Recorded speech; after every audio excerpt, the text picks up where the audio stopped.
Good morning, Diane here. I'll be reading the Martha's Vineyard Times this morning, and we'll start with the hospital announces a new president. Today is Wednesday, December 17, 2025. Vineyard Hospital will be entering the new year under new leadership. It was announced on Tuesday that Claire Seguin will be the next president and chief operation officer of the hospital.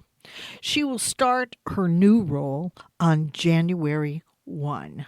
Seguin is taking over Martha's Vineyard Hospital leadership and will be entering the new year under new leadership.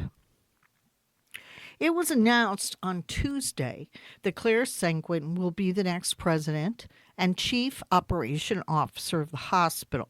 She will start her new role on January 1. Seguin is taking over the position from Denise Shapitzi, who announced her retirement in September. It is an honor to serve this community and to lead a team that is so deeply committed to caring for our communities, Seguin said in a press release. In her statement, Seguin made a commitment to investing in the hospital and highlighted new priorities, which included improved access to care, strengthening the hospital's primary care services, and continued partnerships with island organizations to address various health issues like tick-borne illness as a public health crisis, food and housing insecurity, and elder transportation. Claire consistently set the standard throughout a thoughtful and transparent search process, said Rebecca Hogg, chair of the Martha's Vineyard Hospital Board, in the release. She brings a deep understanding of the hospital, a collaborative leadership style, and a clear commitment to the island community. We are confident she will lead the hospital forward in ways that strengthen care for those we serve. Seguin currently serves as Chief Nursing Officer and Vice President of Operations at the hospital. She also serves as Chief Nursing Officer at Nantucket Cottage Hospital and as Interim Vice President of Operations for the Community Division of Mass General Brigham, the parent organization of the hospital.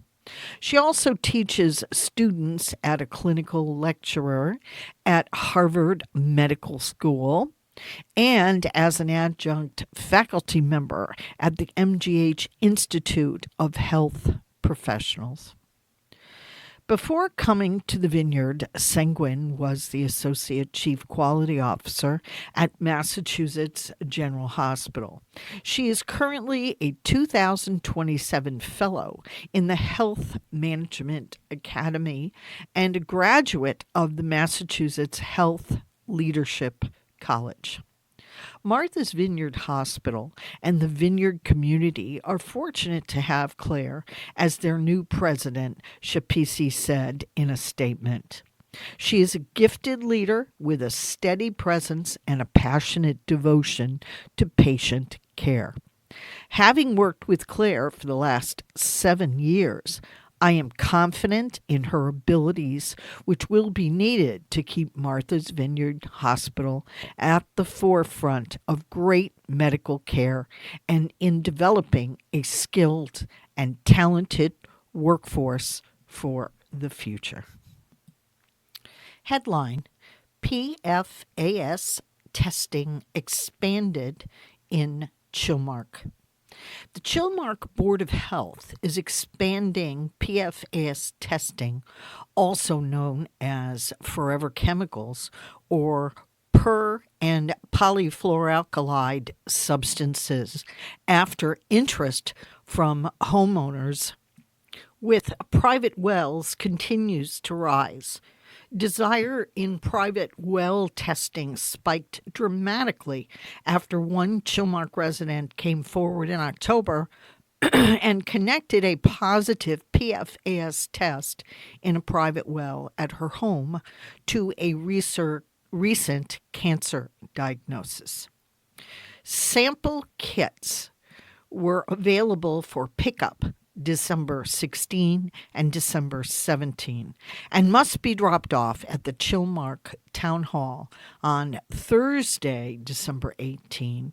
The samples will now be sent to New England Chromatechem Inc., a Mass DEP certified laboratory located in Salem, Massachusetts.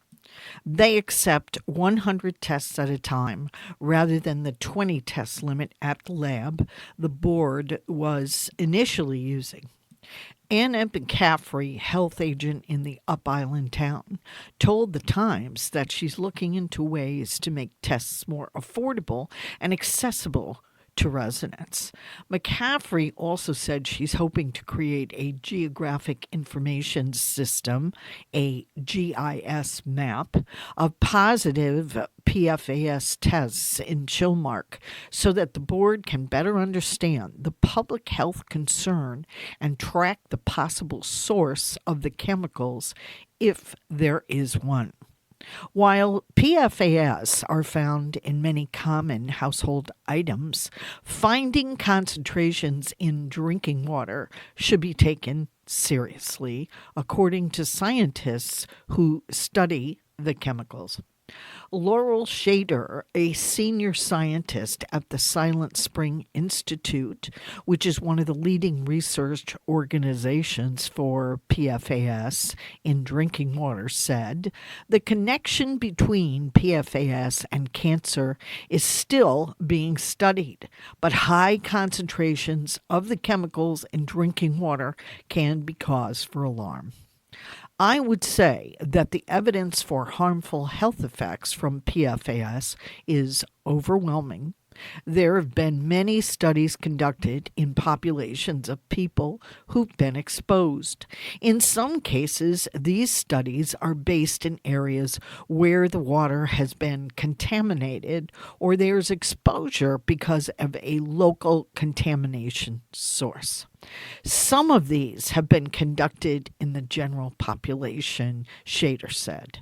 She went on to say that testing by the Center for Disease Control and Prevention, the CDC, has found that over 99% of the U.S. population has PFAS in their blood. But since there are filtration systems available, specifically ones made of carbon that can rid drinking water of PFAS or other contaminants, testing wells and being proactive is one way people can take their health into their own hands and minimize their intake. McCaffrey had initially connected with Barnstable County Laboratory, a lab that takes 20 samples at a time, which the release stated was a limit that no longer meets the growing demand from concerned Chilmark residents. The Board of Health has coordinated pickups of sample kits and drop-offs for the past few months.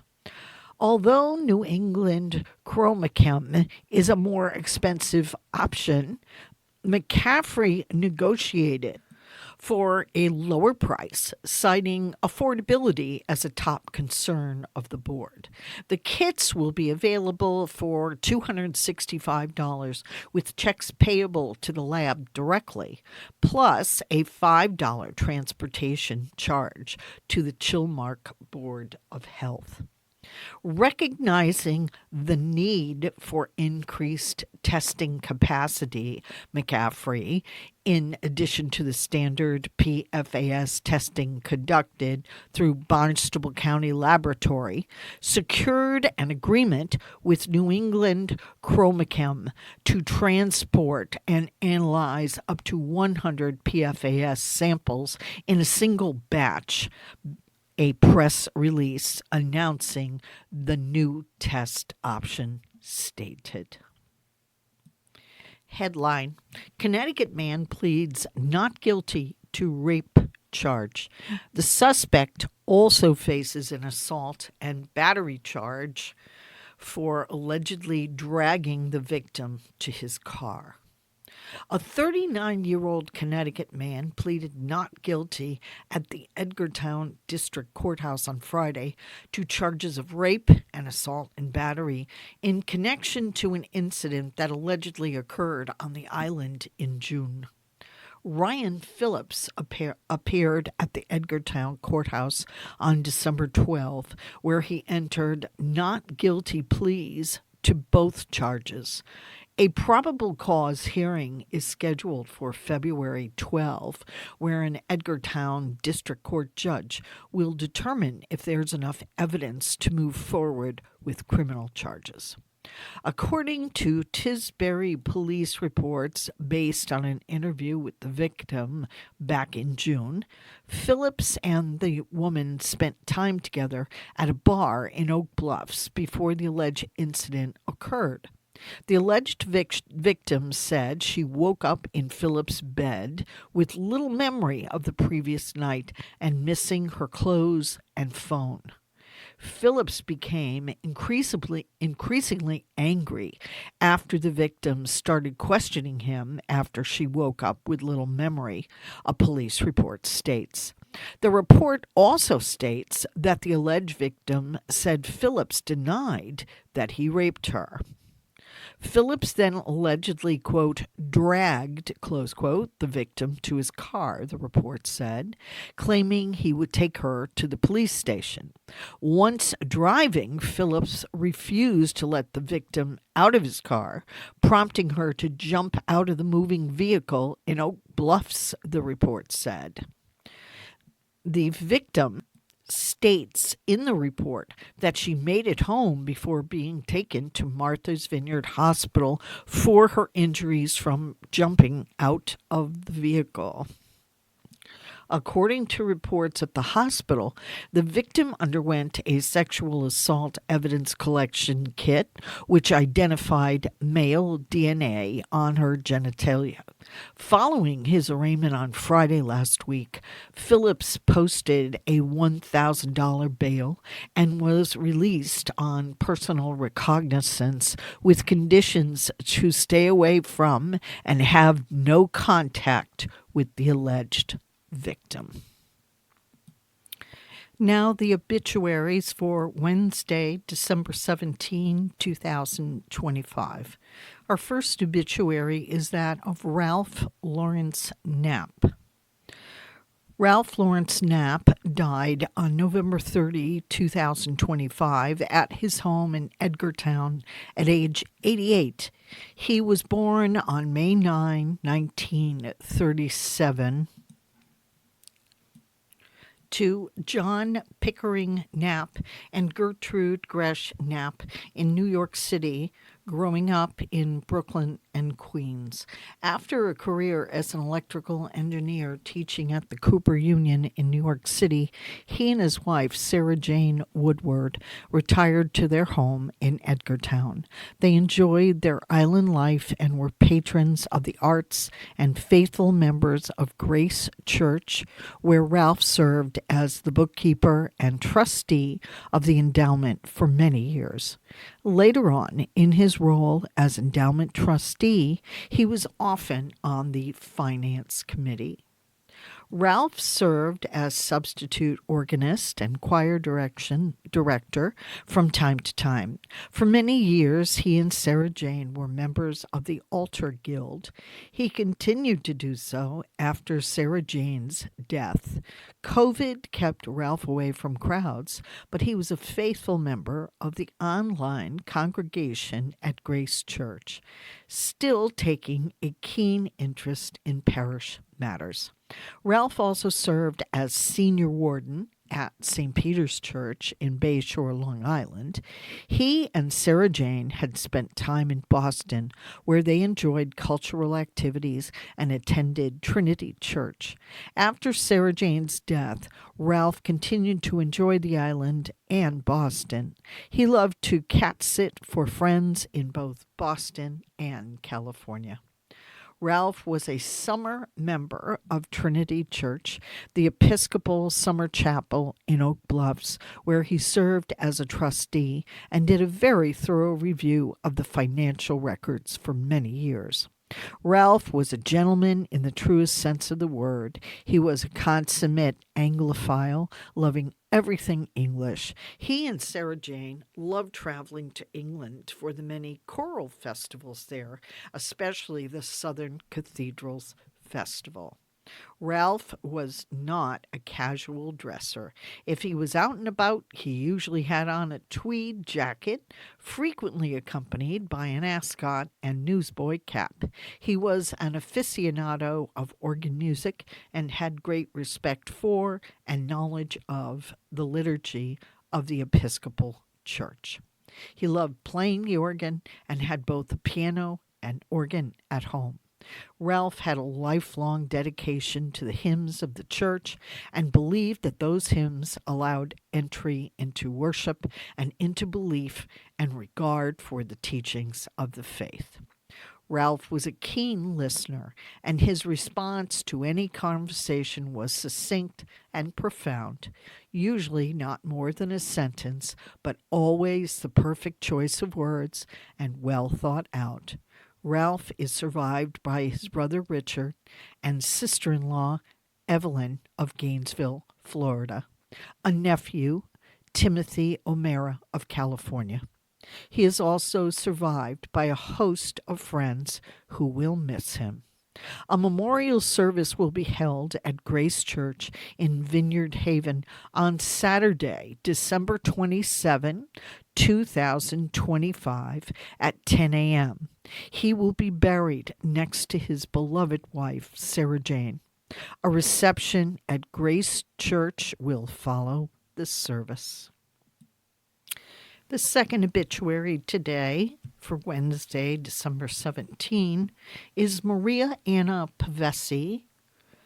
Maria, or Grandma, as all who knew her called her, passed away during a brief medical rehabilitation at Sippacan Nursing Home and Rehabilitation Center on Thursday, December 4, 2025. She was 93.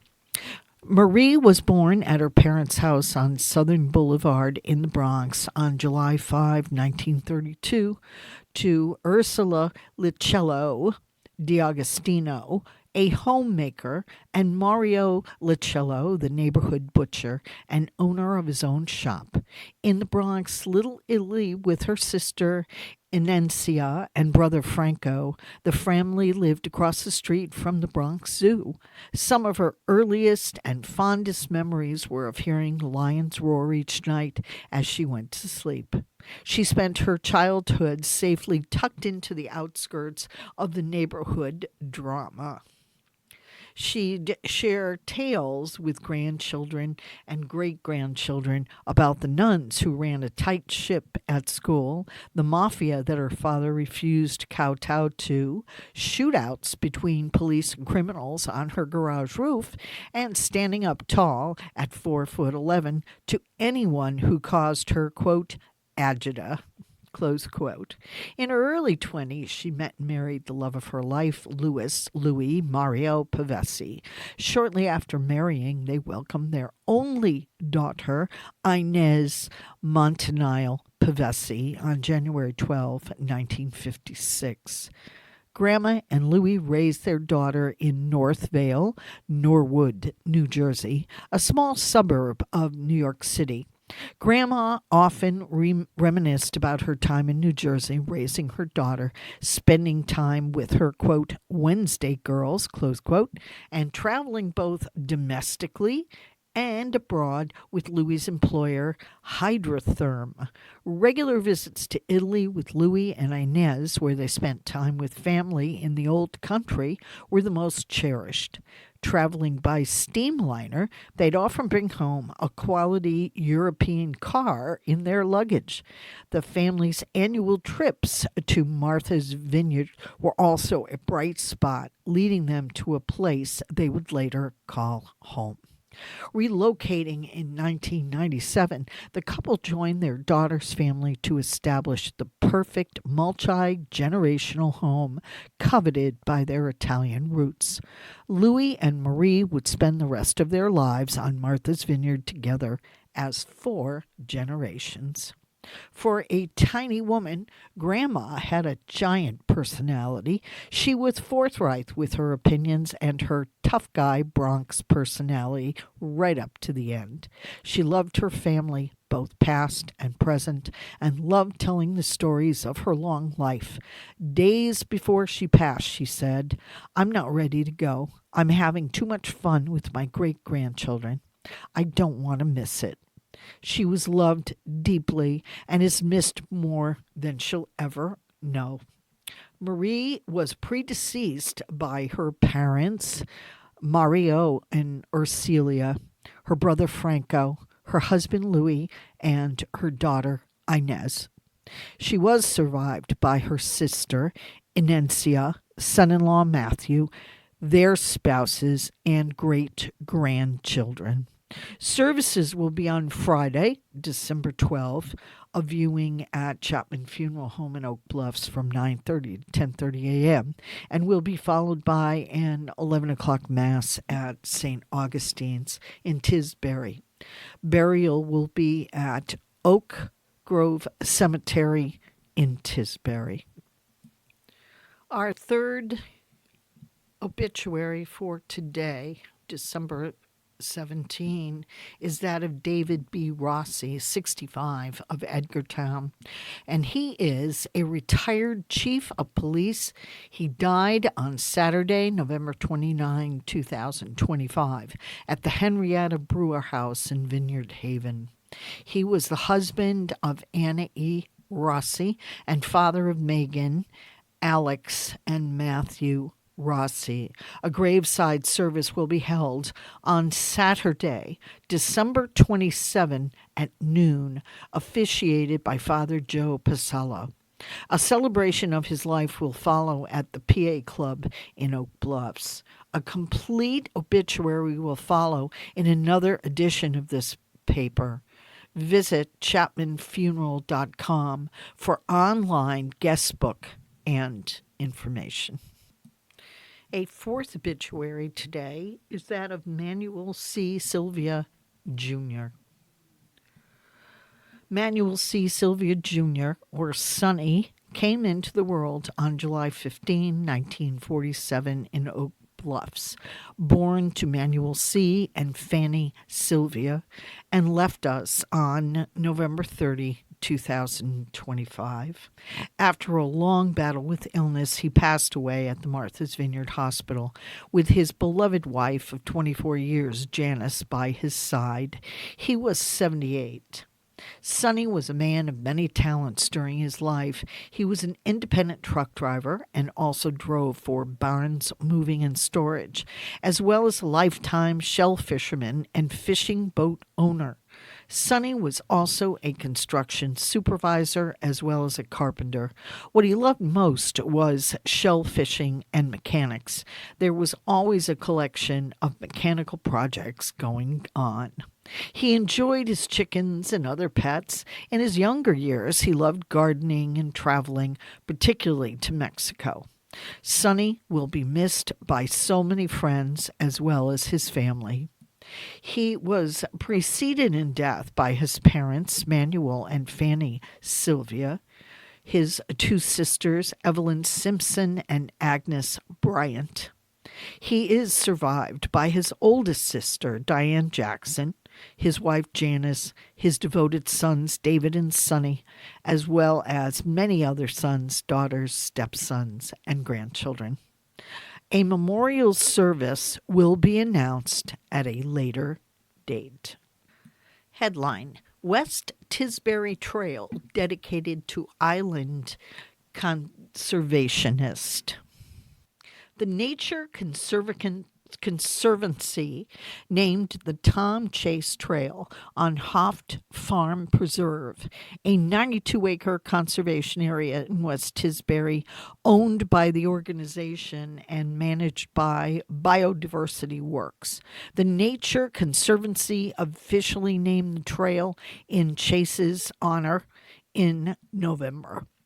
According to a press release from the Nature Conservancy, Chase was honored for his dedication to protecting ecologically significant land on the Vineyard.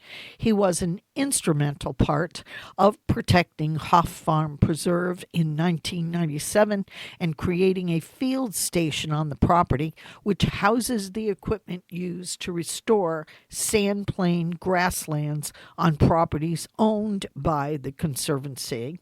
Chase began his career with the Conservancy in 1994 as a bioreserve manager and helped protect over 1,500 acres of land on the Vineyard during his 26-year tenure at the organization.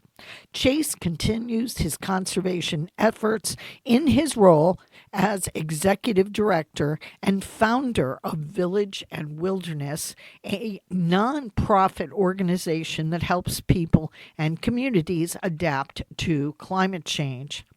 Quote, I am so touched that TNC remembers my role.